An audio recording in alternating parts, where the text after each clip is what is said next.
Hello learners, through this video we will know about life skills. सबसे पहले हम इसके मीनिंग को जानते हैं. According to WHO ये एबिलिटीज हैं. इन एबिलिटीज के द्वारा हम अडेप्टिव और पॉजिटिव बिहेवियर अपने अंदर डेवलप कर पाते हैं. अडेप्टिव मतलब कि हम जो भी सिचुएशंस आ रही हैं, जो भी हमारे आसपास का एनवायरनमेंट है, उसको हम अडेप्ट कर सकें, मतलब उसको हम सीख सकें. यदि हम एनवायरनमेंट को अडेप्ट नहीं करेंगे तो हम एडजस्ट नहीं हो पाएंगे.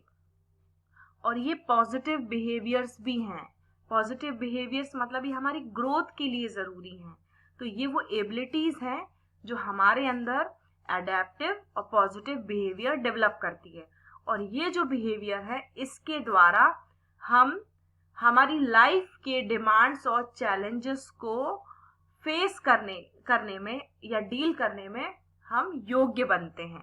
तो ये वो एबिलिटीज हैं जो हमारे अंदर अडेप्टिव और पॉजिटिव बिहेवियर को डेवलप करती है, जिससे हम हमारी लाइफ के डिमांड्स और चैलेंजेस को डील करने के लिए एबल होते हैं या फिर हम योग्य बनते हैं इन लाइफ की डिमांड्स और चैलेंजेस को फेस करने के लिए.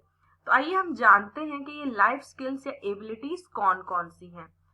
तो according to WHO there are 10 core life skills. What are दे?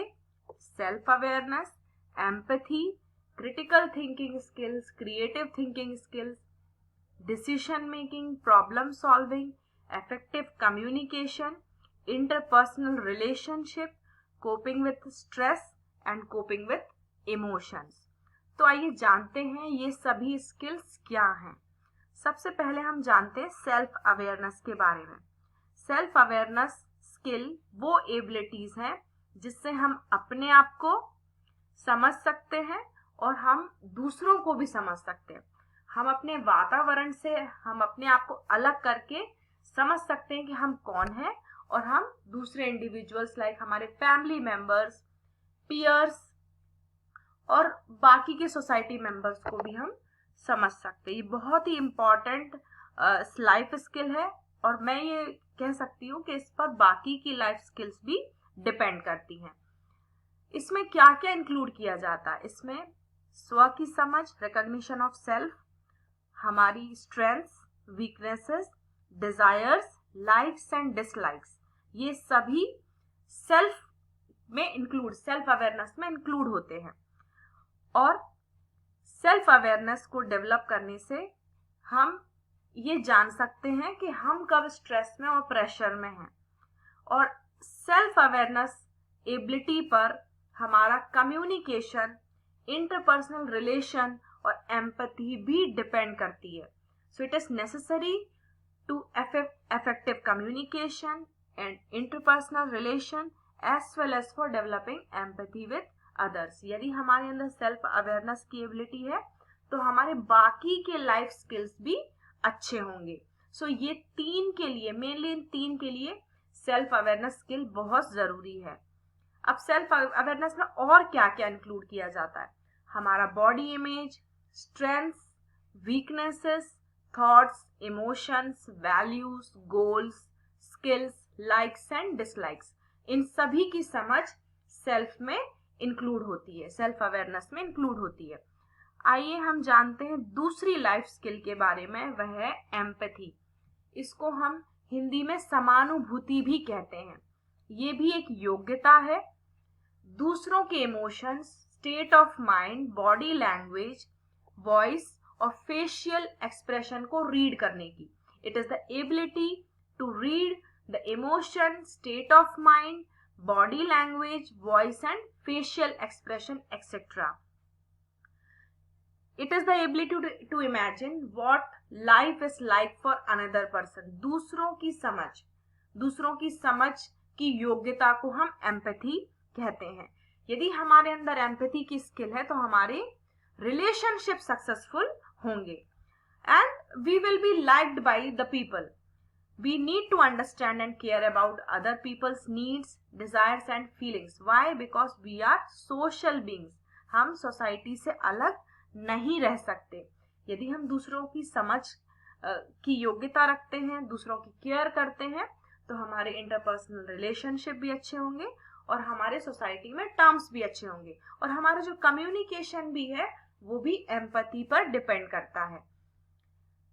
तीसरे लाइफ स्किल के बारे में आइए जानते हैं, वह है कोपिंग विथ इमोशंस। सबसे पहले हम इमोशंस को जानते हैं कि इमोशन क्या होता है। ये स्ट्रॉन्ग फीलिंग्स होती हैं जो किसी सरकमस्टेंस या मूड और रिलेशनशिप से डिराइव हो सकती है। मतलब इन कुछ परिस्थितियों में हमें स्ट्रॉन्ग फीलिंग्स आ सकती हैं या फिर हम किसी मूड में हो, कुछ सोच रहे हो, उससे भी हमें स्ट्रॉन्ग फीलिंग्स आ सकती हैं। या फिर दूसरों की वजह से, जब हम हमारे जो रिलेशंस में हैं जो भी, उनकी वजह से हमें ये स्ट्रॉन्ग फीलिंग्स आ सकती हैं। ये स्ट्रॉन्ग फीलिंग्स क्या होती हैं? ये दो तरह की होती हैं, पॉजिटिव और नेगेटिव। पॉजिटिव फीलिंग्स वो फीलिंग्स होती हैं जिसमें किसी भी प्रकार की नेगेटिविटी नहीं होती है और जो हमारी ग्रोथ के लिए भी अच्छी फीलिंग्स होती हैं। नेगेटिव फीलिंग्स वो फीलिंग होती हैं जिससे हम दुखी होते हैं, जिससे हम इनसिक्योर फील करते हैं और हमें ऐसा फील होता है कि हमें कोई पसंद नहीं करता है। तो ये सभी फीलिंग नेगेटिव फीलिंग्स कहलाती हैं और ये हमारी ग्रोथ के लिए अच्छी नहीं है। तो पॉजिटिव इमोशंस कौन कौन से होते हैं आइए जानते हैं। पॉजिटिव इमोशंस हैं जैसे love, Joy, gratitude, amusement, hope, satisfaction. ये सभी हमारी ग्रोथ के लिए अच्छे इमोशंस माने जाते हैं। अगला है नेगेटिव इमोशंस। तो नेगेटिव इमोशंस क्या है? Like fear, anger, hatred, irritation, anxiety, self pity, shame, jealousy, loneliness. ये सभी नेगेटिव स्ट्रॉन्ग फीलिंग्स हैं और ये हमारी ग्रोथ और सक्सेस के लिए अच्छे नहीं हैं। और रिसर्चर्स में भी प्रूव हुआ है कि जो नेगेटिव इमोशंस हैं उनका हमारी फिजिकल हेल्थ पर एक अच्छा इफेक्ट नहीं होता है। यह हमारे इम्यून सिस्टम को वीक बनाती है और 9% ज्यादा चांस होता है हार्ट अटैक का। इससे ब्लड प्रेशर भी हाई हो सकता है और ये हमारे रिलेशनशिप्स को भी अफेक्ट कर सकता है। बताइए, जब किसी को गुस्सा आएगा, गुस्सा बार बार किसी को आता है तो उसको कौन पसंद करेगा? उसके रिलेशनशिप्स भी अच्छे नहीं होंगे। सो कोपिंग विथ इमोशंस मतलब क्या होता है? अभी हमने इमोशंस के बारे में जाना, अब हम कोपिंग विथ इमोशंस के बारे में जानेंगे। कोपिंग विथ इमोशंस एक ऐसी एबिलिटी होती है जिससे हम हमारे इमोशंस को पहचान सकते हैं, दूसरों के इमोशंस को पहचान सकते हैं और हमें अवेयरनेस होती है कि ये इमोशंस हमारे बिहेवियर को कैसे इन्फ्लुएंस करते हैं।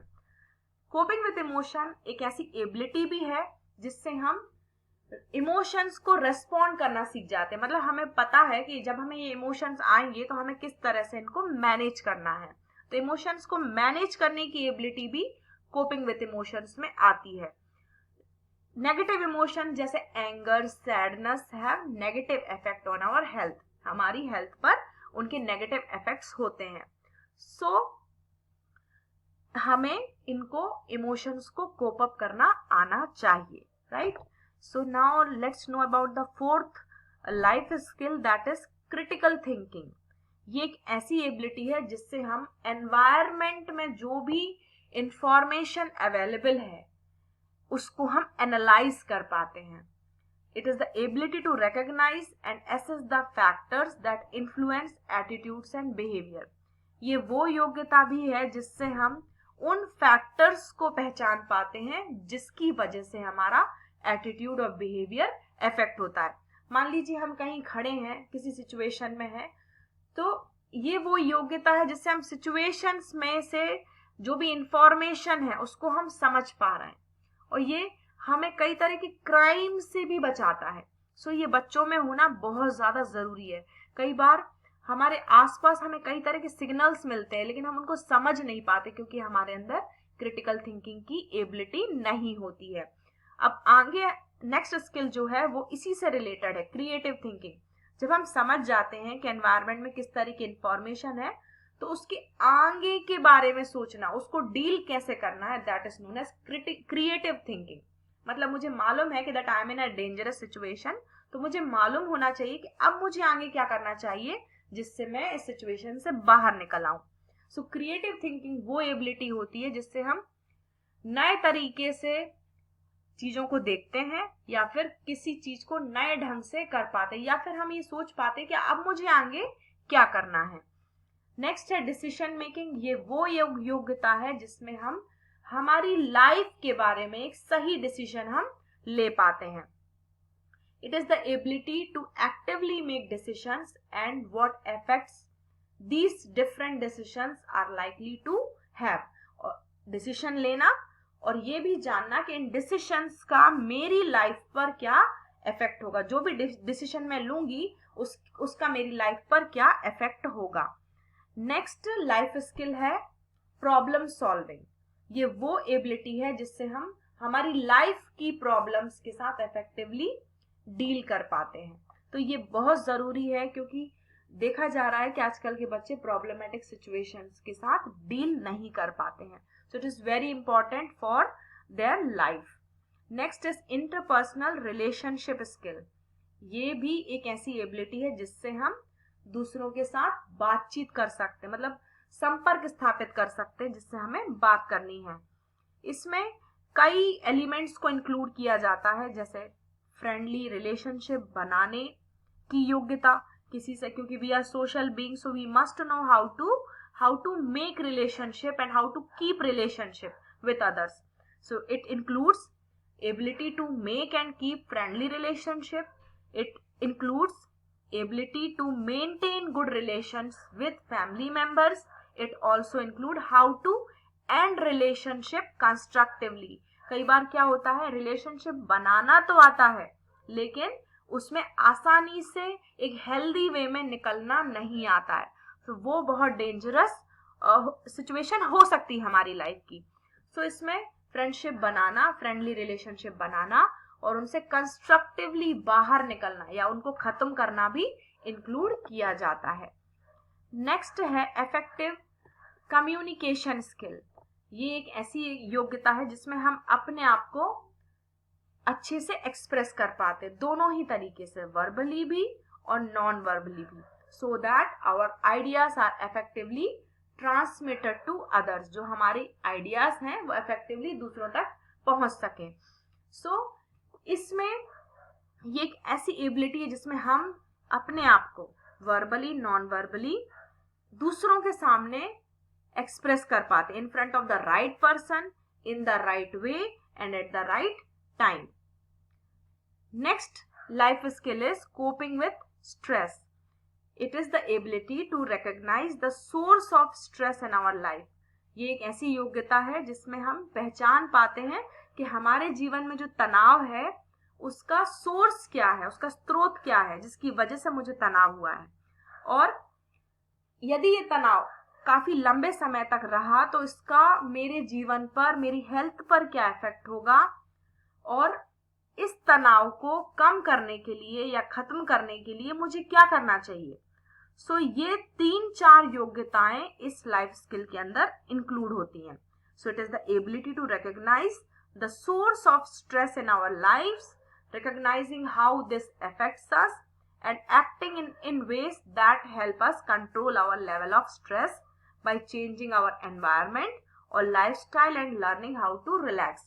तो हमें किस तरह से काम करना है कि हमें उन तरीकों को अपनाना जिससे हम इस स्ट्रेस को कंट्रोल कर सकें।